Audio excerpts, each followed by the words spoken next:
तजस्सुम के लग़वी मायने है जिस्म इख्तियार करना या जिस्म ज़ाहिर होना, लेकिन जब ये इस्तिलाह मसीही इल्म इलाही में इस्तेमाल की जाती है तो इसके मायने है कि ज़ाते इलाही के दूसरे अक़नूम ने जिस्म इख्तियार किया, ना कि जिस्म बना। तजस्सुम इलाही के इस पोशीदा भेद को समझने के लिए आइए हम बाइबल मुक़द्दस की तरफ रुजू करते हैं।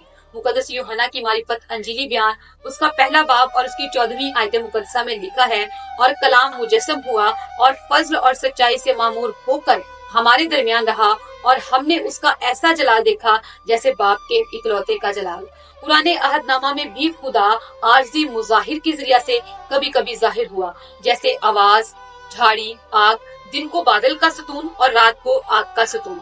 इब्रानियों का खत उसके पहले बाब की पहली 2 आयतें मुक़द्दसा में लिखा है, और अगले जमाना में खुदा ने बाप दादा से हिस्सा ब हिस्सा और तरह ब तरह नबियों की मारिफत कलाम करके इस जमाना के आखिर में हमसे बेटे की मारिफत कलाम किया। रोमियो का खत उसका 8वां बाब और उसकी 3री आयत मुक़द्दसा में लिखा है, और जो काम शरीयत जिस्म के सबब से कमजोर होकर ना कर सकी वो खुदा ने किया, यानी अपने बेटे को गुनाह आलूदा जिस्म की सूरत में गुनाह की कुर्बानी के लिए भेजकर जिसमें गुनाह की सजा का हुक्म दिया।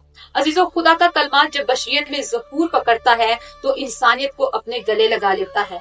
वो इंसानियत जिसे बागे अदन से खारिज कर दिया गया था, उसी इंसानियत को गले लगाता है और इंसानियत के शर्फ को बुलंद करता है और इंसानियत के तकद्दुस को बहाल करता है और इंसानियत को बाइज्जत मुकाम अता करता है। और ये तमाम खूबियां इंसानियत के अंदर सिर्फ मसीह के वसीला से पैदा होती हैं।